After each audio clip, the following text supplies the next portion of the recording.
Mangaluru central Subrahmanya road ನಿಲ್ದಾಣಗಳ ನಡುವಿನ ಹಳಿ ವಿದ್ಯುದ್ದೀಕರಣ ಯೋಜನೆಯು ಪೂರ್ಣಗೊಂಡಿದ್ದು ಸೆಪ್ಟೆಂಬರ್ 15ರಿಂದ ರೈಲುಗಳು ವಿದ್ಯುತ್ ಚಾಲಿತ ಎಂಜಿನ್ ಮೂಲಕ ಸಂಚರಿಸಲಿದೆ. ಮುಂಜಾನೆ ಮಂಗಳೂರು ಸೆಂಟ್ರಲ್ನಿಂದ ಹೊರಟು ಸುಬ್ರಹ್ಮಣ್ಯ ರೋಡ್ ತಲುಪುವ ಪ್ಯಾಸೆಂಜರ್ ರೈಲು ಅಲ್ಲಿಂದ ಮರಳಿ ಮಂಗಳೂರು ತಲುಪುತ್ತಿದೆ.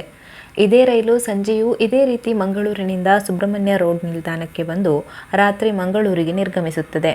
ಇವೆರಡು ಸೇವೆಗಳಲ್ಲದೆ ಮಧ್ಯಾಹ್ನವೂ ಮಂಗಳೂರು ಸೆಂಟ್ರಲ್ನಿಂದ ಸುಬ್ರಹ್ಮಣ್ಯ ರೋಡ್ ಪ್ಯಾಸೆಂಜರ್ ರೈಲು ಸೇವೆ ಇದ್ದು, ಈ 3 ಸಮಯದ ರೈಲುಗಳು ಸೆಪ್ಟೆಂಬರ್ 15ರಿಂದ ವಿದ್ಯುತ್ ಚಾಲಿತ ಎಂಜಿನ್ ಮೂಲಕ ಸಂಚರಿಸಲಿದೆ. ರೈಲ್ವೆ ಇಲಾಖೆಯು ಇದಕ್ಕೆ ಬೇಕಾದ ಎಲ್ಲ ಸಿದ್ಧತೆಗಳನ್ನು ಮಾಡಿಕೊಂಡಿದೆ. ಜೊತೆಗೆ ರೈಲು ಹಳಿಗಳ ಮೇಲ್ಭಾಗದಲ್ಲಿ ವಿದ್ಯುತ್ ತಂತಿಗಳನ್ನು ಜೋಡಿಸಲಾಗಿದ್ದು, ಇದಕ್ಕೆ ಎಂಜಿನ್ ಜತೆ ಸಂಪರ್ಕ ಕಲ್ಪಿಸಲಾಗುತ್ತದೆ. ಸೆಪ್ಟೆಂಬರ್ 10ರಂದು ವಿದ್ಯುತ್ ಚಾಲಿತ ಎಂಜಿನ್ ಮಂಗಳೂರು ಸುಬ್ರಹ್ಮಣ್ಯ ರೋಡ್ ನಡುವೆ ಯಶಸ್ವಿ ಸಂಚಾರ ನಡೆಸಿತು. ಕಳೆದ ಜೂನ್ನಿಂದ ಸುಬ್ರಹ್ಮಣ್ಯ ರೋಡ್ ಎಡಕುಮೇರಿ ಹಾಸನ ನಡುವಿನ ಹಳಿ ವಿದ್ಯುದ್ದೀಕರಣ ಕಾಮಗಾರಿ ನಡೆಯುತ್ತಿದ್ದು, ಇದು ಪೂರ್ಣಗೊಂಡ ಬಳಿಕ ಮಂಗಳೂರು ಬೆಂಗಳೂರು ರೈಲುಗಳು ಕೂಡ ವಿದ್ಯುತ್ ಚಾಲಿತಗೊಳ್ಳಲಿದೆ. ಭವಿಷ್ಯದಲ್ಲಿ ಮಂಗಳೂರು ಬೆಂಗಳೂರು ಮಧ್ಯೆ ವಂದೇ ಭಾರತ್ ಎಕ್ಸ್‌ಪ್ರೆಸ್ ರೈಲು ಸೇವೆ ಆರಂಭಗೊಳ್ಳಲು ಇದು ಅವಕಾಶ ಮಾಡಿಕೊಡಲಿದೆ. ಡೈಲಿ ನ್ಯೂಸ್ ಅಪ್ಡೇಟ್ಗಾಗಿ ನ್ಯೂಸ್ ಕಡಪ ಯೂಟ್ಯೂಬ್ ಚಾನೆಲ್ ಅನ್ನು ಇಂದು ಸಬ್ಸ್ಕ್ರೈಬ್ ಮಾಡಿ.